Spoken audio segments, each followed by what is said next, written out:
Mesdames et messieurs, bonjour à toutes et à tous, bienvenue sur ma chaîne YouTube Lucienne Sainte-Croix, dédiée aux prédictions de voyance. Ça fait peur, ça fait trembler, tel est le thème de la vidéo d'aujourd'hui.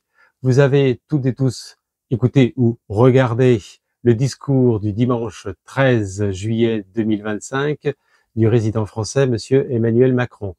Donc vous avez pu constater l'engagement même de la France au sein même de l'armée, au sein même de l'évolution de l'engagement pour que la France puisse former un bouclier, comme je vous l'avais annoncé déjà depuis plusieurs mois. Et on a pu voir aussi dans son langage de dit pathos, c'est-à-dire langage plus émotionnel, qu'il y a quand même ambiguïté et anguille sous roche, comme on dit. C'est ce que l'on va regarder dans les oracles afin de pouvoir au mieux clarifier la situation, de voir un peu ce qui va se passer, est-ce que l'engagement va réellement se réaliser. En tous les cas, au vu même du discours, il y a plusieurs problématiques. Et la première problématique, effectivement, c'était prévu pour 2030 l'engagement militaire, l'évolution de notre armée, de nos forces, de l'armement, etc. Là, on recule à 2027. Mais nous sommes qu'en 2025. Bon, donc là, l'engagement, il est immédiat, il est présent, les conflits sont évidemment en action. Donc, que signifie ce discours réel? Cette rhétorique nous engage et nous amènera à quoi concrètement? On va regarder cela ensemble dans la voyance d'une façon claire, d'une façon fluide et limpide. Avant de pouvoir regarder, de rentrer dans les profondeurs de la voyance, je vous invite à liker la vidéo, à vous abonner, à partager les suggestions également comme vous le faites actuellement. Bon, ça, de ce côté-là, je sais que les suggestions, il y en a énormément. J'essaye au mieux de satisfaire tout le monde. Voilà, donc on est parti, on regarde, on va faire déjà une coupe par rapport à la rhétorique, par rapport à ce discours qui est relativement clair, qui est relativement précis. Et par ailleurs, il y a une phrase qu'il faut retenir dans tout cela, c'est qu'il a dit: je serai le président dans l'avenir à votre côté, ou éventuellement, il nous a fait comprendre ça d'une façon claire et nette. Il a dit exactement: demain, je serai à vos côtés. Ça, c'est la phrase essentielle, c'est la phrase clé. Il y a toujours une phrase clé dans un discours qui dure 1 heure ou 1 heure et demie. Demain, je serai à vos côtés, donc cela signifie, comme je vous l'avais dit dans les anciennes vidéos, que le résident français va continuer, bien sûr, à être assiégé, à être sur son trône, et l'engagement, il est plus que sérieux, ça fait peur, ça fait trembler, c'est quand même pas anodin tout ce qui se passe. On va regarder cela d'une façon intelligible, et on va faire la première couple en posant une question concrète. L'engagement même de la France au sein de tous ces conflits, parce qu'il n'y en a pas qu'un, il y en a plusieurs. Donc on voit un peu les choses dans l'ordre. Ça fait peur, ça fait trembler. Donc nous avons une force en présence. Ah, très intéressant. Ça commence bien. Faire face au dragon. Alors cette lame, elle est assez incroyable. Faire face au dragon, je vais vous la faire voir après. Comme ça, vous allez pouvoir faire la lecture en direct. Force, courage, volonté, détermination, persévérance, bravoure, endurance et résistance physique. Le rouge, comme je vous l'ai dit souvent, c'est un soufre. Le soufre, si vous voulez, c'est une action, c'est une énergie de combativité.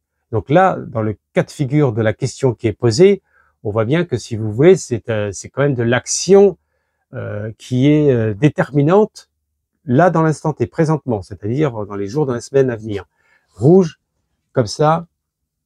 Et vous voyez, le rouge, c'est la planète Mars. Alors on dit, mais à tort, que c'est la planète de la guerre, mais c'est pas tout à fait la vérité. Tout dépend de comment elle est positionnée dans les oracles. Mais vous voyez, là, il y a le combattant qui arrive, évidemment, on va dire, là pour vraiment combattre l'ennemi. Il n'est pas là pour faire la paix. Donc on voit bien que là, dans la rhétorique, pour moi, et dans l'allocution du président français, pour moi, son engagement, c'est pas du bluff. C'est une réalité claire et nette. C'est évident. C'est son engagement. Je parle pas de mon opinion. J'ai toujours exprimé cela. C'est l'engagement de l'allocution qui a eu lieu le dimanche 13 juillet 2025. C'est ce qu'on me donne. Faire face au dragon. Donc pour lui, si vous voulez, il voit les ennemis et puis il est là pour apporter, ce qu'il dit, des solutions de réarmement, d'alliance avec certains pays européens. Donc tout ça, c'est notifié. Alors après, donc on l'avait coupé comme ça. Donc on va prendre la coupe dans l'ordre des choses, et encore une fois les excès. Bon, alors là vous avez carrément, je voulais faire voir là cette carte, c'est incroyable parce que là vous avez faire face au dragon, et de l'autre côté vous avez encore un autre dragon. Donc le dragon, je ne sais pas si vous connaissez la mythologie, l'histoire du dragon, bon c'est quand même une histoire qu'il faut connaître, et vous avez en quelque sorte le dragon là qui se fait attaquer par une autre bête un peu on va dire préhistorique, c'est pas une bête existentielle, hein. Et vous avez donc le dragon menaçant, l'agressivité, violence, menace, danger, alarme, hyperactivité, etc., etc. Vous voyez, encore une fois, le dragon.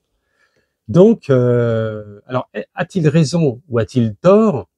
En tous les cas, peut-être qu'au niveau des certains renseignements internes à la France, ils ont eu des retours qui mettent en avant l'éventuelle possibilité de mettre en danger la France. Ça, c'est possible et plausible. Possible et plausible. Pas que par rapport à ce qui se passe vis-à-vis avec la Russie et puis l'Ukraine, mais aussi avec plein d'autres pays qui sont en mouvance dans tout cela. Donc, oui, il est quand même assez... alors là, vous voyez, vous avez donc à la fois le guerrier et à la fois le dragon. Dans la coupe, il y a deux soufres. Le soufre, ça sent le soufre et la fumée sur la Maison Dieu le 16. Donc on va bien dans la Tanor, si vous voulez, ça ressurgit, si vous voulez, d'une façon foudroyante. Et qu'est-ce qui ressurgit normalement en alchimie de la Tanor? C'est ce fameux dragon. La maîtrise du dragon, la maîtrise du feu. Donc dans son allocution, on peut éventuellement penser qu'il considère que l'engagement militaire, de ce qu'il a dit avec le général des armées, etc., c'est parce qu'il y a effectivement on va dire le bouclier qui puisse se forger autour de la France et d'autres pays. Voilà, c'est une sorte de protection qu'il voit dans ce sens-là. Ça parle bien, hein, déjà. Hein. Déjà au niveau de la coupe, là les oracles ils sont très très très précis. Hein. Alors on va pas refaire toute l'allocution, hein, parce que vous en connaissez en grande partie de ce qui a été dit. Mais il y a eu quand même, à la fois, si vous voulez, un langage cohérent d'engagement, et à la fois, quand je parle de pathos, le pathos, si vous voulez, c'est un peu comme quand vous racontez une histoire, avec aussi beaucoup d'émotion. Il y a de l'émotion, il y a un regard qui est un peu attendrissant, qui vous amène effectivement à une sorte d'attraction, d'être attiré, l'attraction. Vous voyez, bon, oui, bon. Ça, c'est le rôle aussi éventuellement d'un président de mettre en alerte. Bon, après, j'ai pas dit que tout ça était vrai, mais ce qui ressort là, en tous les cas, c'est sa position de force, sa position d'attaque. Quand vous voyez tout ce qui ressort là dans l'instant T avec le dragon, le double dragon, bon, ça s'annonce quand même dans cette direction-là. Hein. Ça s'annonce dans cette direction-là. Alors, on va continuer par rapport à l'allocution. On va avoir des éléments complémentaires, l'allocution du président français. Qu'est-ce qui ressort? Qu'est-ce qui ressort dans tout cela? Alors, on va aller sur l'allocution président français. On va en faire 5 d'une manière... Hop. 3, 4, 5, et on va faire la 6e pour avoir un résultat plus précis. Alors voilà, comme ça là on est dans le... Et là il y en a 2, bah, tant mieux. On va voir ce que ça lui donne. Donc qu'est-ce que ça lui donne? Donc diminuer bleu outre-mer. Table renversée. Alors là, impatience, intempérance, imprudence, imprévoyance, négligence, inquiétude. Donc ça, c'est un petit peu le retour du bâton qu'il va y avoir au sein même de son allocution qui a certainement été entendue, écoutée à travers le monde, bien entendu. La table renversée comme ça, c'est que bien sûr, il y a des ennemis, il y a aussi des blocages de l'opposition, des oppositions, que ce soit aussi bon au niveau interne, au niveau politique, au niveau géopolitique, donc il y a les deux. Donc parce qu'il y a le peuple qui ressort, et le bleu outre-mer comme ça qui ressort. Le bleu, c'est toujours la communication. Vous voyez, c'est le chakra de la gorge, donc on voit bien que pour moi, son allocution, elle a été entendue, elle a été écoutée bien entendu, mais elle n'est pas acceptée. Voilà, elle est diminuée. On voit bien, vous voyez, diminuée avec le. Donc c'est pas que symbolique, parce que quand vous voyez comme ça le café renversé comme ça, c'est jamais très bon signe. C'est jamais très bon signe, vous voyez, le café renversé.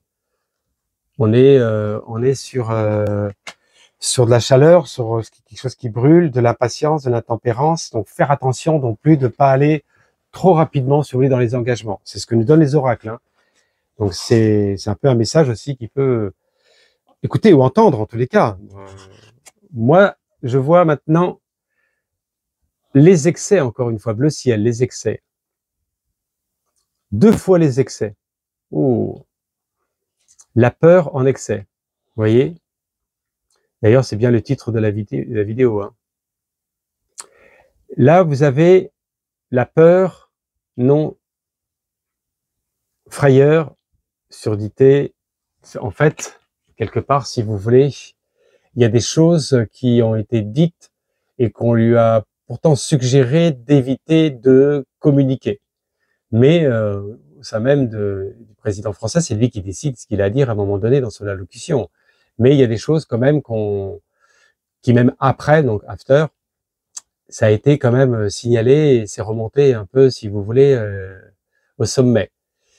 Et là, quand vous voyez ça aussi, c'est au niveau des forces extérieures, donc des pays extérieurs, si vous voulez, à la France. Donc c'est pas des pays qui sont en alliance. Là, on parle vraiment des pays qui sont en opposition, donc les dragons.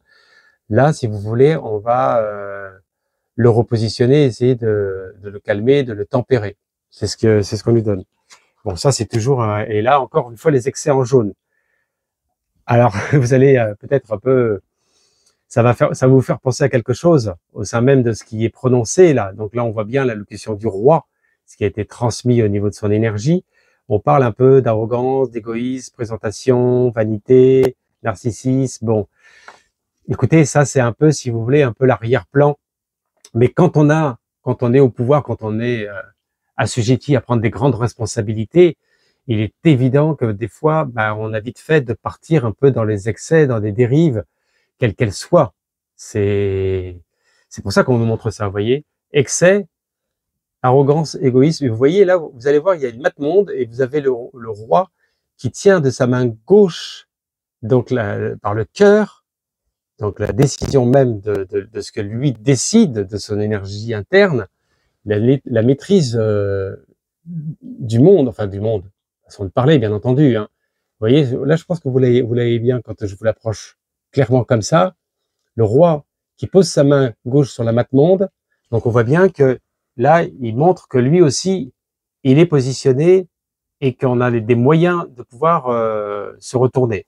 Bon, les moyens que nous avons pour pouvoir se retourner, c'est que la France possède, bien sûr, la bombe nucléaire, bien évidemment. Donc, ça peut être évidemment dissuasif, certainement dissuasif. Donc, c'est peut-être justement dans ce sens-là, si vous voulez, qui se positionne. Mais ça ne suffit pas. Ça ne suffit pas, en tous les cas. Et là, en centre, donc l'alignement, on est dans l'alignement du jeu. Orange augmenté, fête, divertissement, enthousiasme, amusement, réjouissance, etc.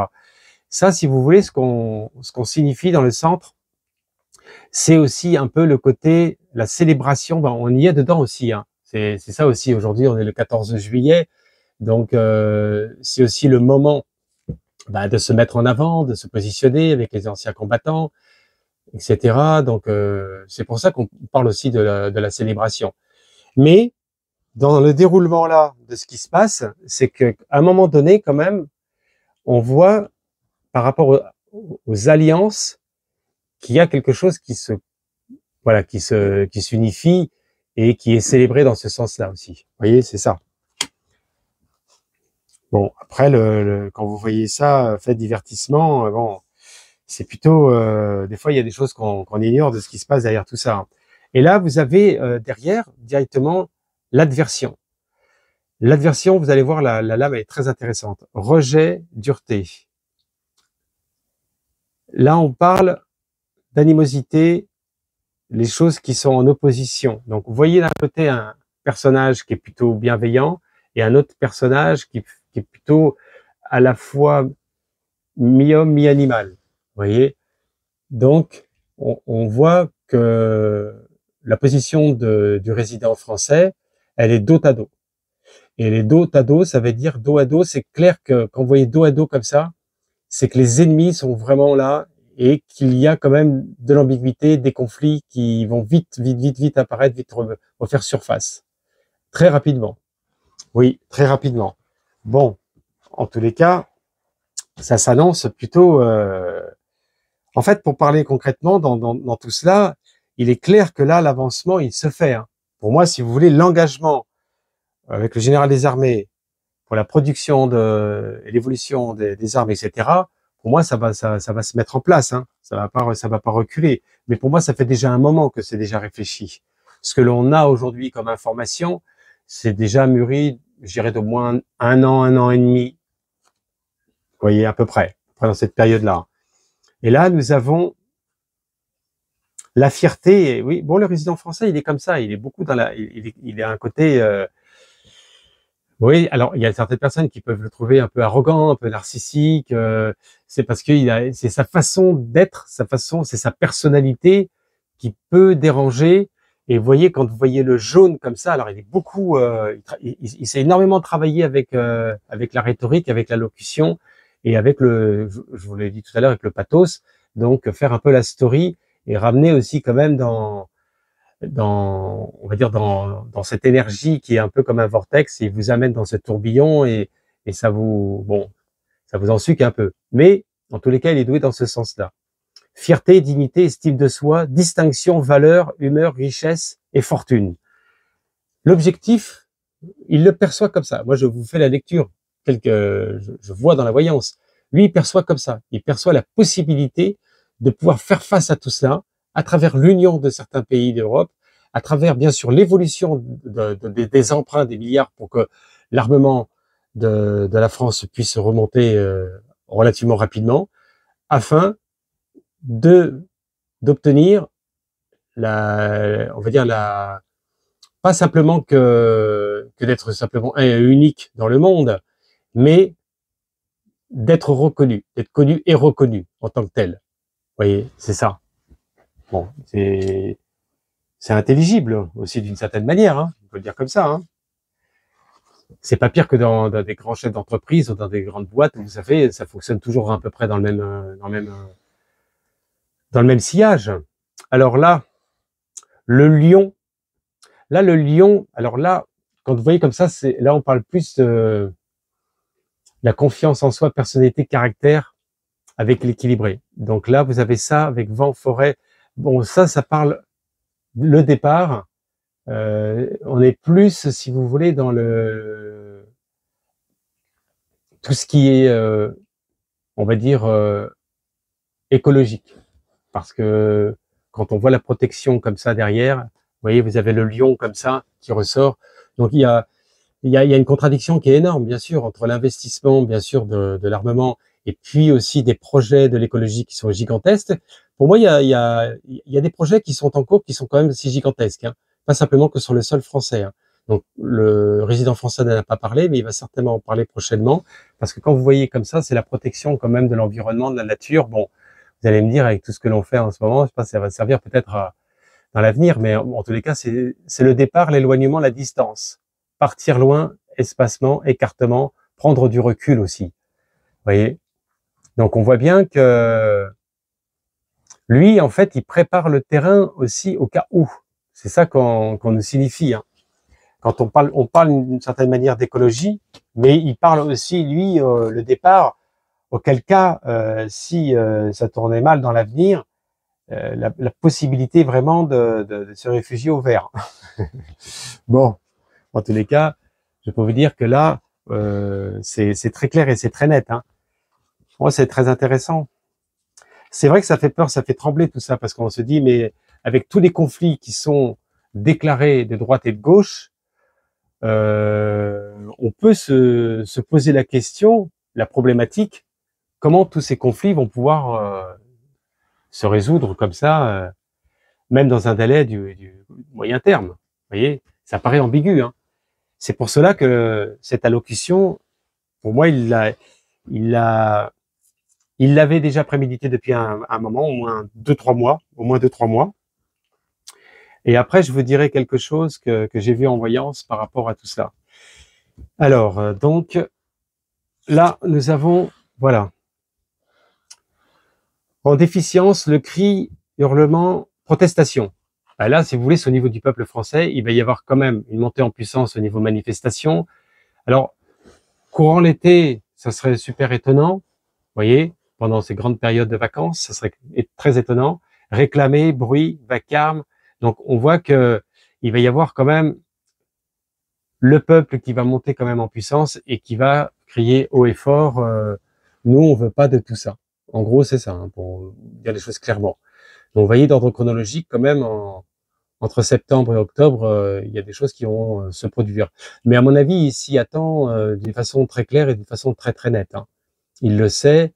Et le bleu, encore une fois, le bleu ciel comme ça, vous voyez, c'est le discours du peuple. C'est-à-dire que la communication qui s'exécute vraiment avec fermeté. Voilà, avec fermeté. Bon, c'est ce qui va se produire. C'est ce qui va se produire. Hurlement, protestation, comme ça, je vais vous dire. Alors, vous voyez la phrase de tout à l'heure que j'avais dit, là, j'avais noté, là, demain, je serai à vos côtés. Voilà, j'ai bien noté pour que... Parce que c'est vrai que dans toute cette période-là, l'allocution, demain, je serai à vos côtés, ça lance un message à double tranchant.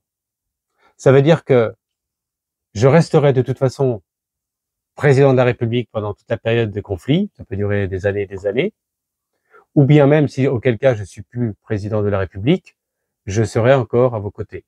Mais bon, moi je le vois plus dans le sens que lui, comme je vous l'ai dit à plusieurs reprises, depuis plusieurs mois, ça fait 7-8 mois que je vous le dis, je me répète, qu'il est assis sur son trône et qu'il compte y rester, et on pourrait s'interroger de la suite des événements, et là on a les réponses, hein. De toute façon, quand vous voyez ça, on voit bien que si vous voulez, là, dans le déroulement, ça va s'enclencher, ça va s'accélérer, et qui veut être bien sûr sur la maintenance de la maîtrise, bien sûr, des choses de l'économie au niveau géopolitique, il veut exister. Il veut pas être dans la transparence. Vous voyez? Il veut exister. Et après la célébration, donc on voit qu'à un moment donné, quand même, il y a des choses qui se passent, hein. Il y a des choses qui se passent entre la France et certains pays d'Europe. Ils sont pas prêts encore à aller sur le terrain et tout cela, mais on voit que ça s'accélère, que ça va monter en crescendo. Voilà. Puis après, vous avez toute l'évolution dont je vous ai exprimé tout à l'heure. Donc pour moi, là aujourd'hui, lui, dans sa conscience, dans sa tête, au niveau de tous les renseignements qu'il a, il est essentiel de protéger la France et d'investir des milliards dans l'armement, dans le développement des technologies, de tout ce qu'il faut pour essayer au mieux de protéger la France. En tous les cas, lui, il le voit comme ça, il le perçoit comme cela. Après, si vous voulez, c'est pas un jugement. Moi, je vous fais la lecture, je vous dis, voilà, c'est ce qu'il en ressort, hein. C'est ce qu'il en ressort. Et oui, je voulais vous dire en voyance, moi, ce que j'ai perçu c'est pas par rapport à mon avis, c'est plutôt à mon avis Elon Musk qui va se rapprocher plutôt de la France par rapport à un projet qui n'a rien à voir avec les fusées, qui n'a rien à voir, si vous voulez, avec les voitures électriques, qui a à voir avec tout ça, ni avec l'IA en intelligence artificielle pour le médical. Mais moi, j'ai perçu qu'il a un projet qui est quand même majestueux. Il a un projet, lui, de créer des drones spatiaux. Pas des drones qui sont dans l'atmosphère, mais des drones qui vont à très très haute altitude, mais pas simplement, si vous voulez, c'est pas comme des satellites, hein, ce sont des drones très particuliers. Et pour moi, vous verrez ça, à mon avis, ça va certainement se révéler avant la fin de l'année. Il y a une révélation importante par rapport à cela, dont les drones spatiaux sont des drones d'espionnage, en fait, en gros, hein, qui n'existent pas encore sur le marché, hein. Là, je vous parle de quelque chose de complètement futuriste. Donc, plutôt que d'aller dans les fusées, dans l'espace aussi, il y aura pas que ça, il y aura aussi par rapport à cela. Et vous verrez que il va pas, si vous voulez, se lâcher comme ça dans les divulgations. Ça, pour l'instant, moi, je l'ai vu clairement en flash direct. Eh ben, écoutez, déjà par rapport à tout cela, bon, ouais, voilà, hein, ce qui en résulte, hein, c'est quand même assez clair, assez net, assez précis, hein. Voilà, donc il faut continuer à faire des vidéos au fur et à mesure que ça avance. Et puis on va faire une dernière carte sur les secrets de l'amour, le secret d'un jour, le secret de pour toujours. On va voir ce que nous transmettent les oracles aujourd'hui. Allez, likez la vidéo, beaucoup de likes, hein. Comme disait un collègue là, beaucoup de likes, beaucoup de likes, beaucoup de partages, des suggestions, commentaires, abonnez-vous à la chaîne. Mais que vous soyez d'un parti ou d'un autre, c'est pas le sujet. Il faut écouter ce que le voyant dit et après vous regardez au fur et à mesure ce qui se passe et vous faites un constat des choses. Vous voyez, comme je vous le dis plusieurs fois, le voyant, lui, il n'est pas influenceur. Il n'est pas d'un parti ou d'un autre. Il fait sa lecture, si c'est bon, si c'est bon, si c'est mauvais, c'est mauvais. Après, que les personnes préfèrent lui, préfèrent l'autre, il y en a pas un d'entre vous qui est d'accord de toute façon avec tel ou tel parti. Donc, ça pourrait pas coller, hein. Voilà, donc on continue avec ce message du jour de la bienveillance. Qu'est-ce qu'on nous dit aujourd'hui? Flamme jumelle, très intéressant. Vous avez les deux cœurs, flamme jumelle. Beaucoup de personnes, mais ça c'est vrai que c'est souvent dans les questions affectives, d'amour, souvent on me pose la question, mais est-ce que la personne que j'ai rencontrée, c'est ma flamme jumelle? Mais la flamme jumelle, elle peut représenter aussi une amitié profonde, pas simplement que affective. Ça peut être par exemple une collaboration professionnelle avec une personne, vous êtes en fusion et c'est votre flamme jumelle d'une certaine manière. C'est pas que la relation de mariage, que la relation d'amour, la flamme jumelle. Faut pas tout confondre. Donc on voit bien que de plus en plus, si vous voulez, et ça monte en puissance, de personnes cherchent leur flamme jumelle, leur âme sœur, vous voyez. Mais bien sûr que ça existe, hein. Vous pouvez rencontrer évidemment votre âme sœur et puis ça dure toute la vie, bien entendu. Mais encore une fois, c'est pas simplement que sur le plan sentimental. Ça peut être le plan amical très important, vraiment une évolution durable, sur le plan professionnel ou autre. Collaboration, association, union, flamme jumelle. Et généralement, quand vous rencontrez la flamme jumelle à ce niveau-là, c'est pour la vie. Voilà. Bah écoutez, c'est un beau message. Et ben écoutez, je vous souhaite à toutes et à tous une bonne et fin de journée. Merci. Au revoir.